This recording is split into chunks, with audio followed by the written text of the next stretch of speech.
She doesn't hide the truth. She hides the pattern. By the time you think something's off, she's already rewritten the story. The phone is clean. The alibis are perfect. The tears arrive on schedule. And every word sounds sincere because, in her mind, it partly is. That's how skilled deception works. It mixes guilt with performance until even she can't tell the difference. You won't catch her by checking messages. You'll catch her by watching behavior that never matches emotion. 7 tricks. Subtle, invisible, almost elegant. Each one built to make you doubt yourself instead of her. I've seen these patterns in every case of long-term infidelity. Once you notice them, you never see her the same again. This isn't about anger. It's about clarity. These 7 tricks don't come from darkness. They come from fear, validation, and control. If you understand how they work, you stop chasing proof and start seeing patterns. Because what betrays you first isn't her lie. It's your wish that it wasn't true. Before we begin, do me a favor. Hit like and hype buttons, subscribe to this channel, and drop a comment about what city you're watching from. Let's dive in. Trick 1. She weaponizes sympathy. The first trick looks like kindness. She plays fragile, not cruel. Every time you ask a question, she makes you feel guilty for caring. It starts small. A sigh, a soft tone, a hint of sadness. Why are you being like this? You back down because you don't want to hurt her. That's the goal. The moment she senses your empathy, she turns it into a shield. Psychologically, it's emotional inversion, the reversal of guilt and concern. She reframes your curiosity as aggression, your awareness as cruelty. You become the apologizer in every argument, even when your only crime was noticing the obvious.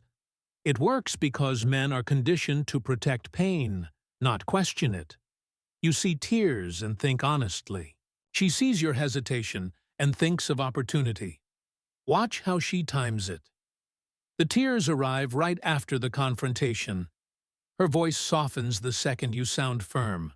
She tells you she's just tired, overwhelmed, not herself lately.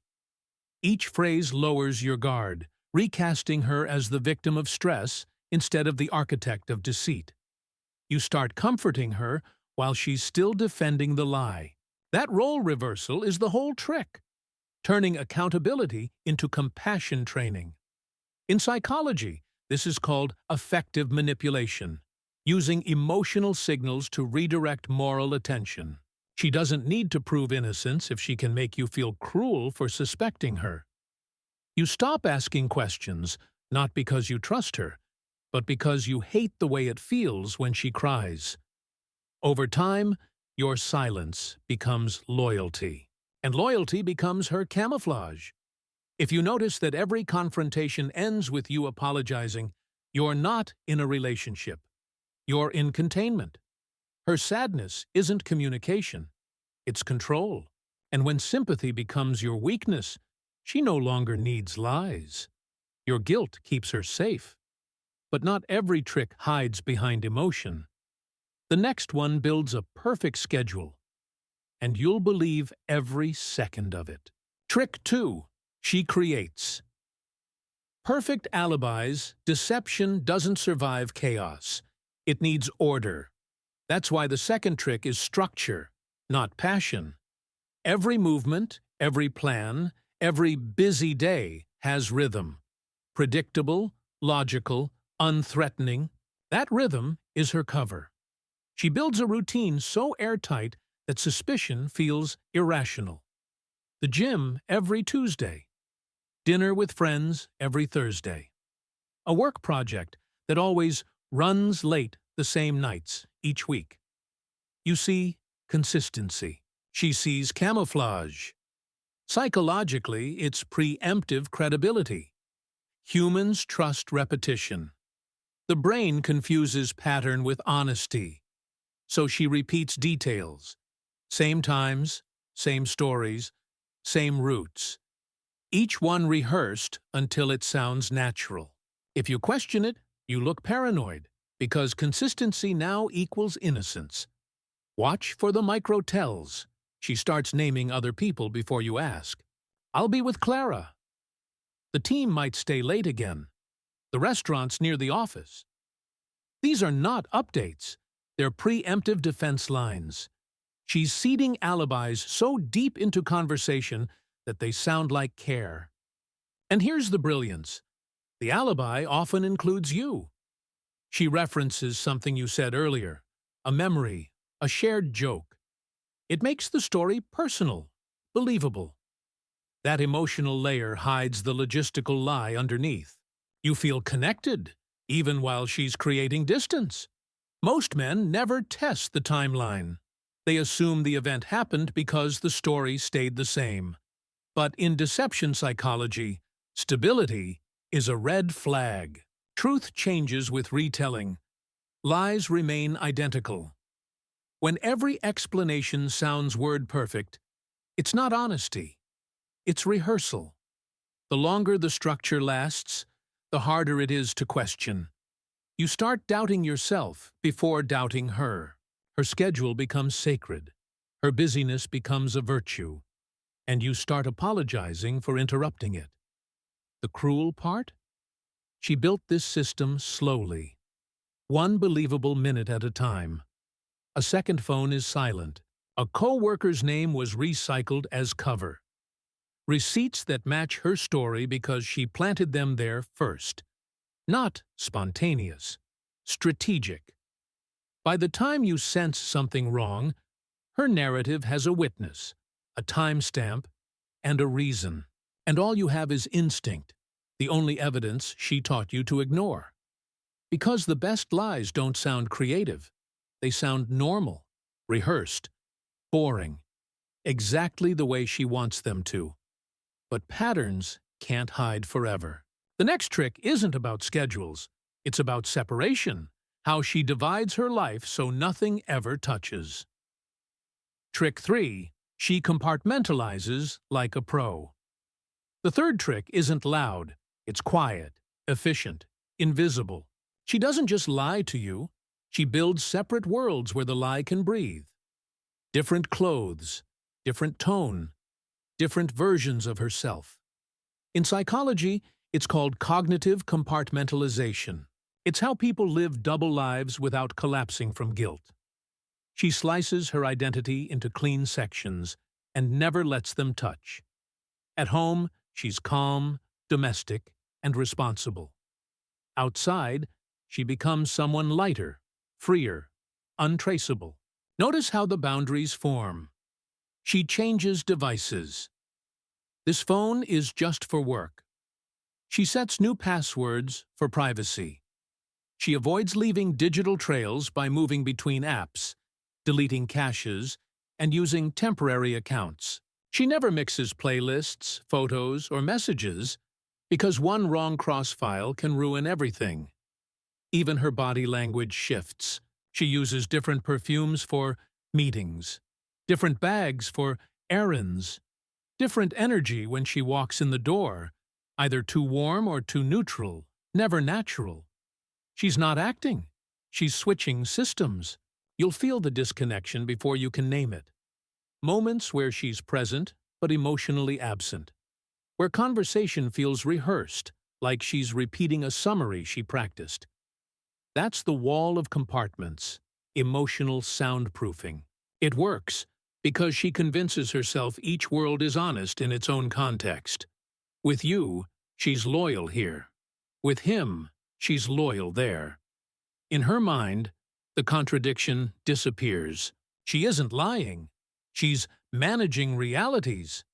Compartmentalization kills detection because it kills overlap. No shared contacts, no spontaneous plans. Everything happens on schedule, inside sealed boxes. That's why she panics when you break routine. A surprise visit, a last-minute text, a question out of sequence. It shatters the balance she depends on. When she says, "You're overthinking," she means you're getting close. And when she insists she needs space, she means my worlds are touching.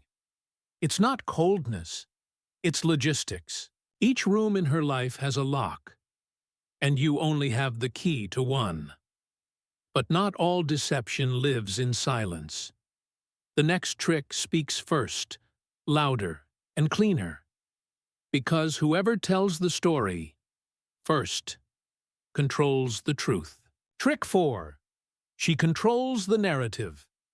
The fourth trick isn't about lies. It's about language. She doesn't wait to be questioned. She speaks first. Before anyone can suspect, she builds the version of reality she wants everyone to repeat. Psychologists call it narrative pre-framing. The first story people hear becomes the anchor. Even when facts appear later, the brain still defends the first version. So she tells her version early, fast, emotional, and detailed enough to sound real. You don't verify it, you feel it. Notice the speed. A small conflict happens. Suddenly she's texting friends, venting online, or casually mentioning how tense you've been. She plants an image of herself as patient and misunderstood. Then, when tension grows, the audience is already on her side. Your silence becomes confirmation of her story.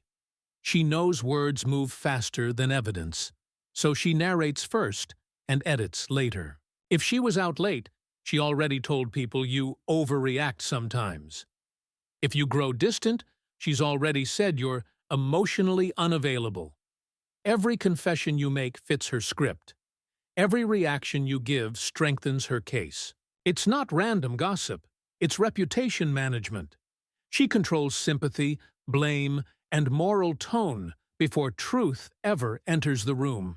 And she's strategic, using language that makes her sound balanced. I'm not saying he's bad, he's just been off lately. That sentence alone can dismantle your credibility for months. When you try to defend yourself later, you sound defensive. She sounds reflective. People believe calm voices, not correct ones. She learned that early. The psychological payoff is huge. She removes fear by owning the narrative. Now, if her secret comes out, it looks like stress, not betrayal. If you expose her, you look bitter, not honest. That's the brilliance of early storytelling. Control perception, and you never need to control facts. By the time you realize she's not explaining, she's branding, and every person who believes her story becomes another layer of protection. Because sometimes the lie isn't hidden, it's published first. But even control has limits. The next trick doesn't explain or defend. It resets everything through affection. Trick number 5. She uses affection as reset. Not every cover story is verbal. Some are physical. When tension builds, she doesn't argue. She reaches for you. A soft voice, a touch, a kiss that lands exactly where the doubt was forming. And for a moment, every question disappears. It's not passion, it's regulation. In psychology, it's cognitive dissonance repair through intimacy. She floods your brain with oxytocin and familiarity before logic can stabilize. Your heartbeat slows. Your anger dissolves. You confuse comfort with connection. She just rewired your memory. This trick is dangerous because it feels good. You think the problem is fixed because your body believes it is. But affection, timed after deception, isn't love. It's anesthesia. It numbs the part of you that was starting to see clearly. Watch the timing. She becomes affectionate only when you pull away. She hugs longer after lies. She suggests closeness right after confrontation. And if you resist, she looks hurt, turning your boundary into rejection. Now you're the cold one, and she's the victim again. The sequence is always the same: distance, suspicion, tenderness. It creates confusion so strong you forget which emotion started first. You forgive her through touch before you ever find truth. In long-term cheating cases, this is the reset button. It buys time. It rebuilds control. Every emotional high after betrayal convinces you the relationship still has life left. That illusion is what keeps the secret breathing. Here's the psychology underneath. Guilt seeks balance. When she feels guilty, she compensates through warmth. But the warmth isn't confession, it's self-relief. She's not making peace with you. She's soothing herself. By morning, the argument is gone, the lie remains, and you wake up thinking reconciliation means resolution. It doesn't. It means she's stabilized the system again. Affection after dishonesty isn't healing. It's maintenance. Because when she can calm you faster than you can question her, truth never gets a chance to speak. But some women don't calm the storm. They recruit help to hide it. The next trick adds allies and makes deception a group project. Trick number 6. She enlists allies and decoys. The 6th trick turns deception into teamwork. She doesn't lie alone. She builds a network. Friends, co-workers, even relatives all become small moving parts in a larger disguise. Some help her knowingly. Others just repeat what she tells them, thinking they're protecting her privacy. Either way, she's no longer the only source of her story. It starts with sympathy. She quietly tells someone close that things between you are complicated. That one sentence seeds doubt. Now, if you ever question her behavior, that person already sees you as controlling or paranoid. Your credibility drops before you even speak. In psychology, this is called triangulation. Shifting communication through a third party to manage perception. It keeps you off balance and her reputation clean. You argue with shadows while she gathers witnesses. Pay attention to new people appearing at key moments. A friend you never met suddenly becomes her confidant. Someone begins texting her inside jokes that you're not part of. She mentions co-workers you can't verify, group plans that never include you, girls' nights that no one photographs. Each extra person adds another buffer between you and the truth. Sometimes the allies are digital. A fake account liking her posts. A number saved under another woman's name. A social media friend who is actually the affair partner. These decoys exist to give you something harmless to find, while hiding what matters. It's misdirection. Classic magician's logic. Show one hand so you never notice the other. The deeper effect is emotional. When you confront her, she doesn't fight alone. She quotes others. Even my friends think you're being unfair. Instant validation. Instant pressure. Now you're arguing against a crowd that only exists through her words. The more you resist, the more isolated you feel. You start doubting not just her, but your own judgment. And that's exactly the point. Isolation makes control effortless. It's not just lying. It's an engineering belief. Because once the story has witnesses, truth becomes optional. But some women don't just build allies, they build exits. The final trick isn't about hiding, it's about leaving clean, with no guilt at all. Trick 7. She reframes the exit. The last trick isn't about secrecy, it's about redemption. She doesn't just leave, she rewrites why she's leaving. The betrayal becomes a breakthrough. The lie becomes self-care. And you become the lesson she had to learn. Psychologically, this is moral reframing, the act of turning guilt into growth. It lets her walk away clean while you stay covered in questions. She tells herself she didn't betray you. She outgrew the relationship. That she didn't cheat. She finally listened to her needs. Same actions, New language. Watch for the vocabulary shift. Words like boundaries, healing, alignment, energy. Therapy-sounding terms used as armor.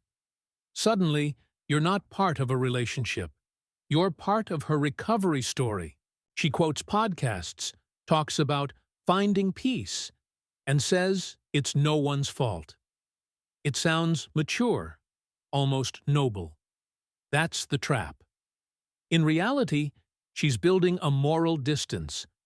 By redefining betrayal as evolution, she removes any need to feel sorry. You can't confront someone who's convinced she's healing. You can only applaud her bravery while bleeding quietly in the background.